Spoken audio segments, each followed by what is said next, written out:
وش عساي الكاس waa maasantiin ciidamada qalabka sida marka eedeysanaha hadda ayaa laga soo dejiyay garoonka aadan cadde insha Allah sharciga wadanka ayuu maray wali waa eedeysane marka ilaahay waxaan uga rajaynaynaa qof walba arintan saameysay inuu samiga iimaanka ka siiyo eedeysanana maxkamadda ayuu leeyahay racfaan ayuu leeyahay lawyer ayuu leeyahay sharciga wadanka waa shaqeynaa ugu dambeyntii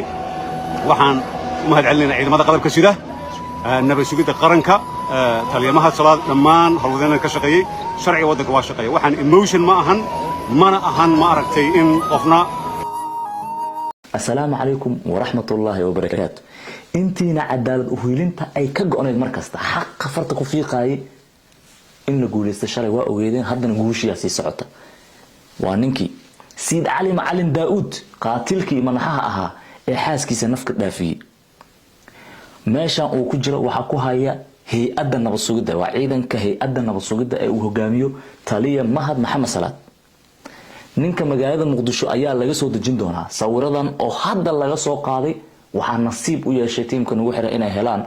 waxaana meeshan ka cad in ninkan gacan amniya uu ku jiro oo ku soo simi doonta garsoorka hay'adaha garsoorka dalka waxa xalay uu ku hooyday xabsigan oo gaalkacyo ku yaala waxa shalay laga soo waday markii la soo socodsiiyay ilaa xalay saq dhexe hobyo ilaa agaas waxa la keenay magaalada gaalkacyo waxa u diyaarsan flightkiisii ama duulimaadkiisii magaalada caasimadda ee Muqdisho la keenay lahaa fadlan dad badan aan jira warka hore u heleynay war lagu farxo ama lagu gudbiyo kan waa u fiican yahay meel dheer gaarsii hay'adda nabad sugidda shalay waxa jirtay in dadaal badan ay ku bixinaysay sidii ninkan gacanta loogu soo dhigi lahaa markaas oo isha dadka dhan ay taagneyd oo la dhahay waa in la soo qabtaa waa in la yeelaa godkii uu ku dhuumanay oo beer dhaxdeed ahayd ayaa loogu galay gacanta lagu soo dhigay sirdoonka Soomaaliya talaabta weyn ee uu qaaday waxay mudan tahay mahadin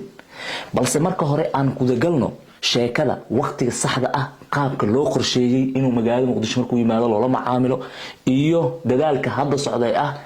flightkiisa sidii u soo kici lahaa ee ka soo baxaya ama duulimaadkiisa ka soo baxaya magaalada gaalkacyo to Muqdisho haddaan guda galina ninka horta waa Siid Cali xabsigan u jeedaan oo albaabka manaxaha uu leeyahay macna albaab raaxa ma ah xabsiga uu ku jiro ay oo Soomaaliyan ay tahay albaabka qofka dusha loogu xiro iqaab waa arkaba wuxuu shaqaystay waay maanta meeshaas kuma jiri lahayn ayuu ku hoyday xalay albaabkan oo xabsi yaraha ah wuxuu ku yaalaa magaalada gaalkacyo ciidamada gaarka ka hayana sirdoonkii Soomaaliya waxa la xaqiijiyay marka in diyaarad ka soo bixi doonto magaaladaas oo waqtigeeda aan ka cudur daaranahay inaan si rasmi u sheego sababo dhici kara oo hadhow xitaa ay imaan karto in dib u dhac waxaan waa duulimaaday ama wax isbedeli karaan aan ka sii afeefanayo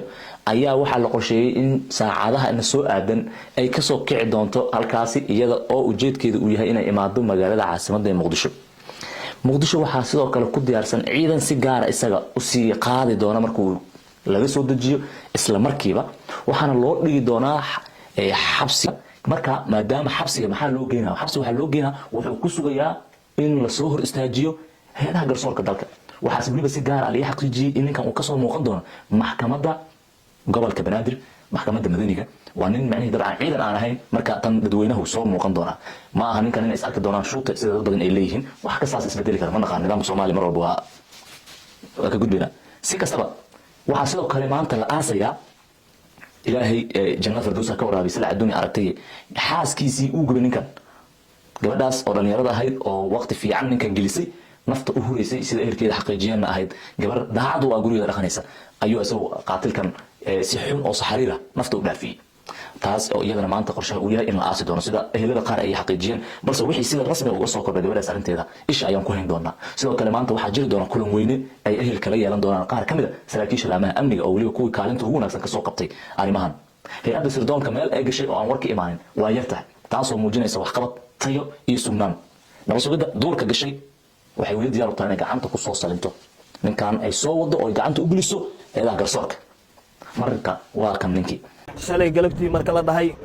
dawladda waa soo qabatay ninka xalay waa seexanay dawladdeena oo ku kalsoonahay soo qabatay xalay waa seexanay waa uridnay kalsooni anaga qabnaana saaki soo kacnay haddana airport wuxuu ilaahna waafajiyay ninkii oo diyaaradda laga soo dejinayo eedeysanaha taas ma haddaas horaan u sheegay soomaaliya oo dhan alxamdulilah ma haddaas ilaah bay u sugnaatay maanta dareenkeena ma la soo koobi karo eedaysanihii gabadheeni dhibaateeyey gacanta lagu soo dhigay ma haddaas ilaah baa leh kadib waxay u sugnaatay madaxweynaha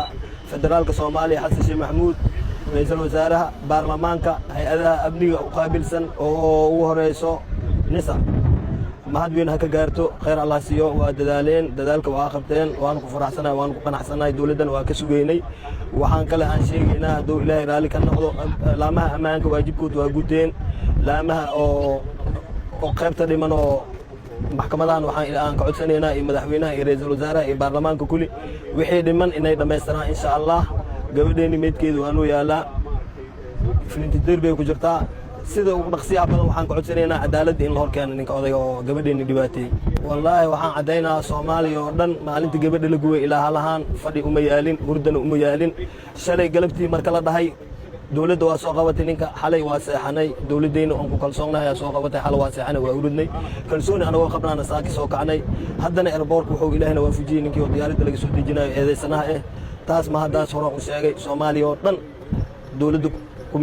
dawladda federaalka soomaaliya madaxweynaha baarlamaanka ra'iisul wasaaraha hay-adaha amniga oo u qaabilsan oo ugu horeyso nisa oo kaalin weyn oo mug leh oo xoog badan ka qaateen waajibkooday guteen waxaan ilaahay ka barinaynaa dawladdeenna dawlad jirta oo joogta inuu ilaahay ka dhigo oo looma ooyaan iyo maxaa la dhahaa iyo 4.5 ma jirtay dawladda waa loo sameeyaa nin alla nin dhib geysto looma ooy haddii uu yahay iyo laandheer hadduu yahayba in oo dawladda waajibka oo leeyahay oo marinaysaa ogaanay aana caddaynaynaa adduunka weyn aan gaarsiinaynaa weli maadaama dadka oo dhibaataysnaayeen ay ahaayeen oo gabadhan adeerkeed aan ahayn oo doonkeed aan ahay saasaan dawladda iyo adduunka dhan aan ogeysiinaynaa hadduu ilaahay waxay dhimanna waxaan ka sugaynaa maxaa la dhahaa cadaaladda in nala soo dedejiyo gabadhii aan oo taalo howlahaas idin laamaha oo qaabilsanay oo taala anagana waa ka warsugaynaa